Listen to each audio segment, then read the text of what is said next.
Hello everyone, this is Andrew. Welcome to Keen on America. On July 4th, 2026, America will be 250 years old. An anniversary that will, no doubt, be greeted with a mixture of celebration, contemplation, and resignation. In Keen on America, Andrew talks not just about the American past and present, but also speculates on its future. What, Andrew asks, will be the 21st century fate of this now venerable American republic? Hello everybody. Great books, I think, convince us that we know their author. It's particularly relevant in terms of the great Italian writer Primo Levi, who of course was a survivor from the Auschwitz death camp and wrote about his experience in If This Is a Man, a remarkable work, perhaps the most remarkable work to come out of that period. And it was particularly surprising and indeed in some ways shocking to hear of Levi's death, which some people believe was suicide, others disagree. It was very jarring for those of us who love Levi's work. My guest today, Joseph Olshan, is a very distinguished novelist, written many novels. And his latest book is in part, at least, about Levi's death. It's called Milo's Reckoning. Joseph is joining us. Tell us, Joseph, your experience of hearing about Levi's death. I know it's very influential in terms of this new book. So my first novel, which was called Clara's Heart, had been sold to Mondadori, which is an Italian publisher. And what year was this? Was what, 86-ish? Well, no, I think it came out maybe in 87. That's when the book was coming out, because that's when Primo Levi died. So, I was being interviewed by Corriere della Sera about the book coming out, and so in the midst of the interview, the interviewer said to me, have you heard that Primo Levi died? And I said no. And I said, how did he die? And the interviewer said, it looks like it was suicide. So I burst into tears. And I mean, that was just because I'm a huge fan of Primo Levi. And so the journalist did finish the interview and then called the editor and told them what had happened, that I burst into tears. And they said, why don't you go back and interview him again? And then interview him again, and then we'll give him larger space in the newspaper. So they went back and I was interviewed, and then discussed it in detail, and how Primo Levi had been an inspiration to me, and my various thoughts about his work, and especially the text of survival at Auschwitz, which is his account of being in the concentration camp. Yeah, and I think in America it was published as Survival in Auschwitz. Where I grew up in the UK, it was published as If This Is Man. If This Is a Man, which a title I think is probably more descriptive of the book than Survival in Auschwitz. Well, it's interesting because in the novel, one of the characters who is obsessed with Primo Levi is complaining about the fact that the American edition was called Survival at Auschwitz, where he felt it should be called If This, Yeah, and this is the novel, you mean, Milo's Reckoning. Exactly. So there's a discussion about that in the book. And I think that in some ways gets to the heart of not just Levi's work, but your book, Milo's Reckoning, which is about thinking we always know someone, not just Levi, but some of the other characters in the book, and knowing that we don't. The point, in my view, one of the points, I guess, at least, of Primo Levi, If This Is a Man, and that's why the title is so good, is it's a book about a man being in a concentration camp, a death camp, where death had become a kind of industrial enterprise. And one of the questions, of course, he asks himself is the fundamental question about humanity itself. Did I know what men were capable of? And of course, he was I guess, would it be fair to say, Joseph, that he was an innocent chemist, Jewish chemist from Turin, who was rounded up and ended up in Auschwitz? Well, is innocence a good word to describe Levi at Auschwitz? Well, I mean, the reason why he survived Auschwitz is because they realized that he had the skill of being a chemist, and they employed him to work in the concentration camp, and so he was able to to sort of, he was of use to them, so he wasn't exterminated. But the interesting thing about Levi, and one of the things that really struck me about the book, is that he talks about the echelons of prisoners, and at the top are the political prisoners, and the bottom are the Jewish prisoners, and then they have various sort of levels of prisoners. And what really struck him was that each level treated the level below them with contempt, and he thought that you would, his idea was, you would think that they were all in it together and that they would bond together. But in fact, what he observed was that there was the hierarchy of the concentration camp sort of superimposed itself on the hierarchy of the prisoners in the concentration camp. And that was one of his great observations in the memoir that really stuck with me. Yeah, and as I said in the beginning, these great books, I mean, masterpieces, and I think we could include If This Is a Man in that. We think we know the man, even if, as you say, it was a kind of a novel, but it was a memoir and a novel at the same time. And that's why the suicide came as such a great shock. I'm guessing that's one of the reasons why you burst into tears, is a man who survived Auschwitz. Exactly. And who wrote a book about it, this masterpiece. He shouldn't have, it doesn't sound logical, and maybe that's the wrong word, for him to take his own life. Is that one of the reasons you burst into tears when you heard the news? Yeah, I mean, it seemed like such a paradox. But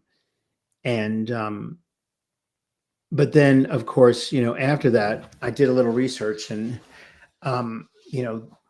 it's the reason why his death is questionable is that apparently he had gone on some kind of antidepressant right before it happened. And so some of the speculation was that when he climbed the stairs to the top of his building where he lived, that he sort of lost his equilibrium and fell because he had just gone grocery shopping. And I think he had carrying grocery bags, and I think he put them down. And so it just didn't really make sense. It was almost like he, I mean, some people speculated that he went in grocery shopping to, for his mother. He was living with his mother, so she would have provisions. So it really didn't make sense. And well, we don't. Would it be fair to say, Joseph, we don't want it to make sense, rather than it didn't make sense? I mean, it's still very unclear exactly what happened. I mean, most people seem to think that he did commit suicide, but there is some murkiness. We simply don't want Levi to have killed himself. We want him to have died by accident. Exactly.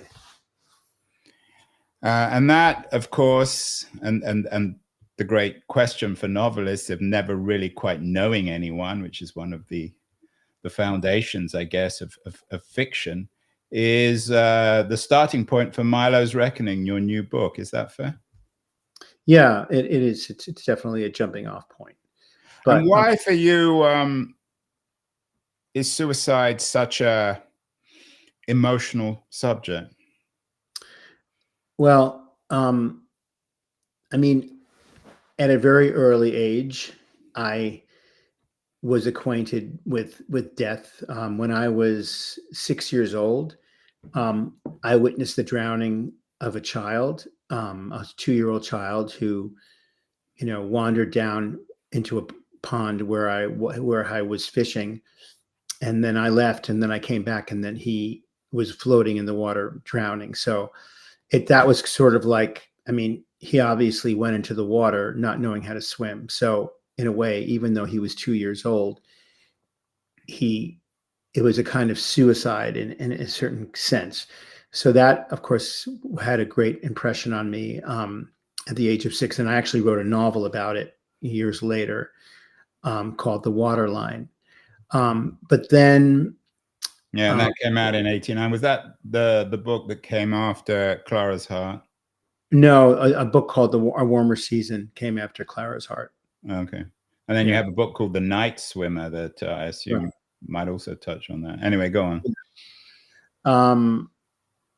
So anyway, so there was a suicide. And then when I was in high school, there was a professor who at a nearby college, and my friends and I would go over to his house, and he would kind of pontificate about different things. And he had a great deal of influence over me. He sort of inspired me to read more and to, sort of expand my understanding of life and philosophy and all that. And then when I was in college, he committed suicide when I was a freshman in college. And so, of course, that had a huge impact on me. And then the next year, in my sophomore year of college, my aunt, who lived in Seattle, went to the top of a building and jumped off and basically committed suicide. So my life is early death, suicide. I mean, those things have made a very strong impression on me. So I think that when I was being interviewed, they told me that Primo Levi died, and it looked like suicide. Of course, everything kind of came crashing down. All the early deaths and suicides that I had sort of witnessed or had been close to, and so in a way that was an inspiration. And I knew at some point in my life I was going to want to write a novel about that. And even though those things happened, all those events happened many years ago, I just finally got around to writing about it a few years ago. And so basically the novel opens with the suicide of this professor who is the protagonist of the novel is this professor's mentor. I'm sorry, the professor is the protagonist's mentor. And so the book, sort of the jumping off point, is with the suicide. And then the police determine that it's suicide, but the protagonist doesn't really believe it's suicide, and so sets out to prove that it's not. And that's basically the trajectory of the novel. And part of that sort of trajectory is this the man who committed suicide's obsession with Primo Levi, right? And the speculation that the way Primo Levi committed suicide, this man committed suicide. Yeah, and I think one of the other thing about the suicide in Levi is, if this is a man, I mean, it's of course remarkably humanistic book, if that's the right word, but it's also a very reasonable book. It's the book of a chemist who found himself in Auschwitz. And one doesn't always associate reason with suicide. It always, and again, in a very conventional sense, people think it's irrational to take your own life. And we always say, well, we didn't really know this person. We wish we'd known them. I don't know about the professor you talked to. I could never have imagined them committing suicide. In your view, can it be reasonable? I guess the argument might be sometimes when it comes to suicide, if you know you're dying, if you have some fatal illness, but can it ever be reasonable to commit suicide? Is that one of the questions you examine in Milo's Reckoning? It's actually a very good question, and I do think that it is reasonable. But the other thing is that, and I state this in the early part of the novel, one of the detectives that is investigating the death explains to the protagonist that the majority of suicides are on the spur of the moment, and so they're not premeditated. And actually, something happens, and people snap, and then they commit suicide. And in fact, the majority of suicides apparently don't. There isn't a note left. So you would think it would be just the opposite. But in fact, these are spur of the moment decisions that people make where they just snap and things can become too difficult. And, if you think about it, I mean, I'm sure we've all had moments where everything just seems so incredibly frustrating and dark. And you just want, it's not that you want to end it all, but you want to sort of be taken out of it and just transported somewhere else. And so, of course, for some people who are under a lot of stress and have been having a difficult time, that wanting to be somewhere else can sort of translate to them sort of,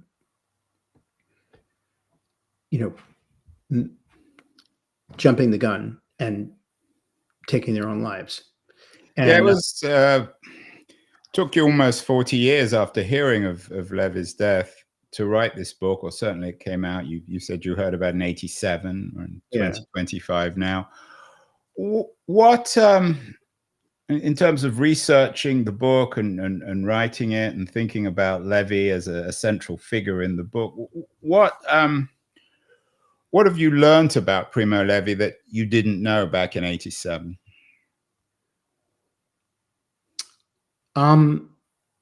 That he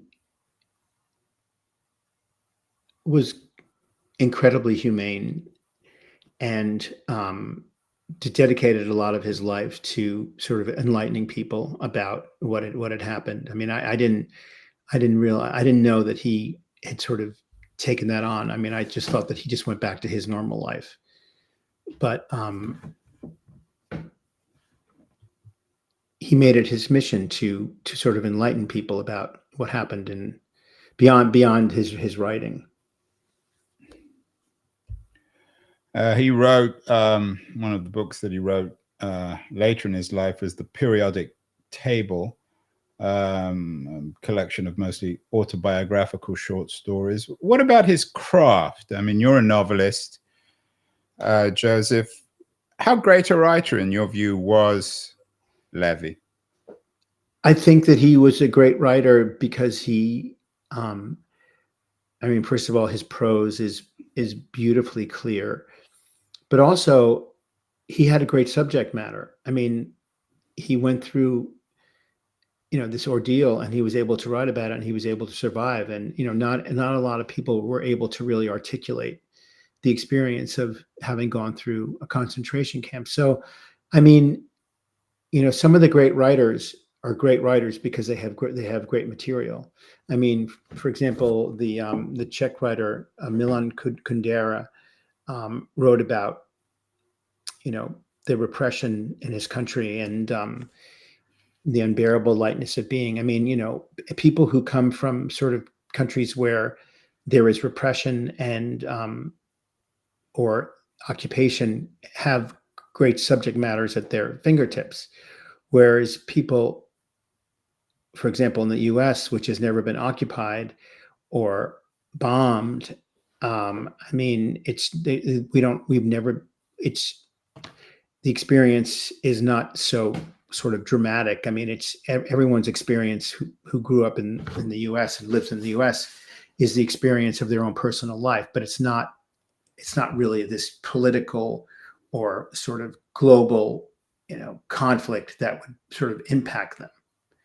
I mean, surely, I suppose that any person a Japanese person that was put in an internment camp in the U.S. would have the same sort of subject matter. But in general, I mean, when people who live in these countries where there is repression and or occupation or, being deported to a concentration camp, I mean, they have incredible material at their fingertips. And so Although that, I'm not sure everyone would agree about the United States these days. In fact, we've done yeah, some these shows days, about. yes.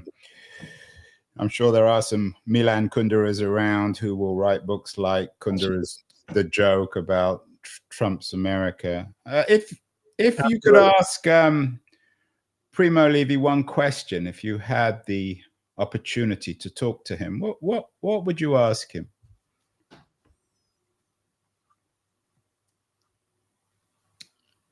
I guess going back to what I said earlier about the echelons of prisoners, one echelon treating the echelon below, with sort of the contempt that they were treated by the echelon above. I would ask him that if he feels that that is something that is just is that the result of being occupied, or does he think that that is just human nature in general? And what would you hope he replied? I think he would reply human nature in general. There's the Italian quality of this as well. And in a sense, your book, Milo's Reckoning, is part of your own personal love affair with Italy. I've always wondered whether Levi brought that, I wouldn't call it an Italian sensibility, but an ability with language to write simply and clearly about things, which is always a feature of great Italian writers, sometimes nonfiction writers like Machiavelli. Is that a fair generalization about Italian writers? When I think of The Leopard, for example, the classic 20th century Italian novel, short, simple, but profound at the same time. Is that a quality somehow of Italian writing? I think so. I mean, The Leopard, of course, it's a bit more ornate than most of the novels that that I've read in Italian. And by the way, that book was turned down by a lot of publishers before it was accepted. Like a lot, I'm sure that the Levi book as well. Probably, I'd be interested in the history of the publishing history. You're in the business of if this is a man, whether he found a publisher easily. Yeah, I mean, I think that he actually. I don't think that Levi had a difficult time finding a publisher. I think that was pretty easy. But the author of The Leopard, is it Lampedusa? Yeah, the Lampedusa. Lampedusa. I think that I don't even know if the book was sold when he was. I think he died almost before the book was sold. I think the book was sold actually after he died. Yeah, and I think it's the best-selling Italian, certainly in Italy, the best-selling Italian book of the 20th century. Right. And it's certainly wonderful. And I recently watched the movie. Yeah, and there's a movie just as your book, Clara's Heart, got turned into a movie. So, of course, The Leopard was turned into one of the greatest of all of Visconti's movies. Right. And then, of course, there's the recent one. I think there was a series. Yeah, there's a series. I haven't seen it. Yeah, it was actually pretty good. So, but here's the other thing, a point that I make in my novel about talking about language. You have a lot of American writers. First of all, the majority of well-educated Americans do not have another language. They only speak English. And unlike the majority of really educated Europeans who at least have one other language and often two or three other languages. So what happens is that a lot of American writers think that they can go and spend 3 weeks in a country where there's a different language and then write about it. And I think that is impossible. And that's one of the points that I make in this novel, that, you have to understand a culture, you have to know the language. And if you don't know the language, you're going to miss many things. I have French and I have Italian. So, and I find myself going back to those countries again and again. It's not that I don't have the sort of the desire to travel more broadly, but this experience that I have in those countries, because I know the language, is just so much more profound. I mean, you can communicate with people, you hear things, you see things, and you have a window into the culture. But if you don't have a language, it's really hard to write about it. And I've written 2 novels that have, both of which have taken place in Italy, or at least part of them have taken place in Italy. One was called The Conversion, which is not on that screen. And that was published in 2008. And of course, Milo's Reckoning. But both books take place in a very specific location where I've spent an enormous amount of time, and I know it really, really well. So in a way, it sort of comes back to the theme of the book of knowing something.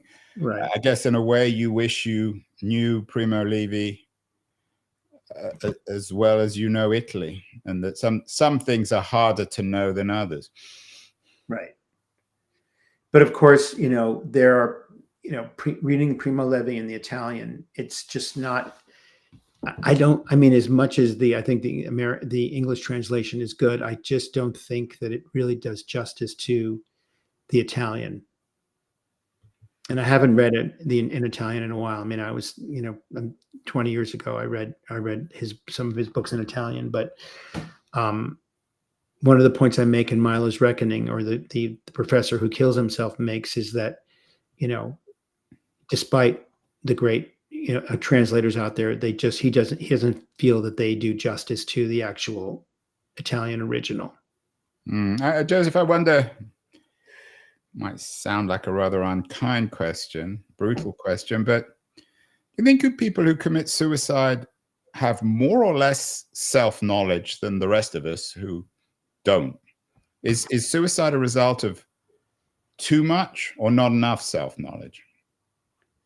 I would say too much self-knowledge, because someone who's grappling with what they feel are their deficiencies, and the inequities in life. I mean, if you start to contemplate, what's going on in the world, you see, and you see that there's a vast gulf between the people who have some privilege and people who have no privilege. I mean, for example, I was thinking about this the other day.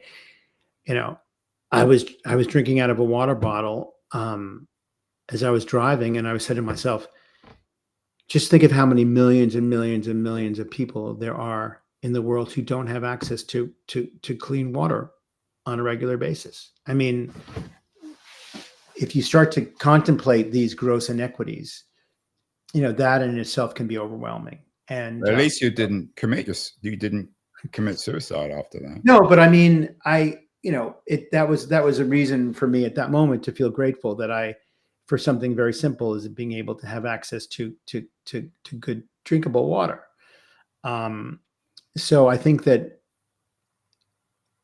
the contemplation of the inequities in the world, and maybe Primo Levi. If you asked me, why do you think Primo Levi committed suicide when he did, and I would just say, maybe delayed PTSD, and that finally what he went through, and what he saw just was overwhelming to him at later on, post-traumatic, and he just had to end it. Yeah, so Levi, who was of course this most rational of scientists, a chemist, found himself in Auschwitz, wrote about it in If This Is a Man. His suicide then was almost logical, perhaps even inevitable.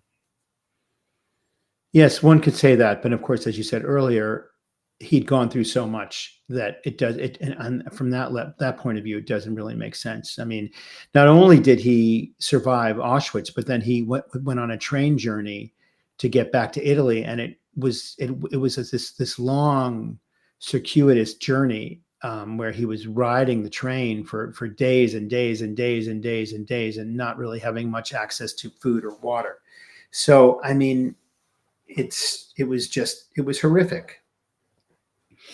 To put it mildly, I think part of the literature about the Holocaust is we don't quite have the language to describe what is happening, but it's lucky we have authors like Joseph Olshan around. His new book, Milo's Reckoning, is his own love affair and love note to Italy, and at the same time a book about like good novels, many layers, like Levi's work is also a book about Primo Levi.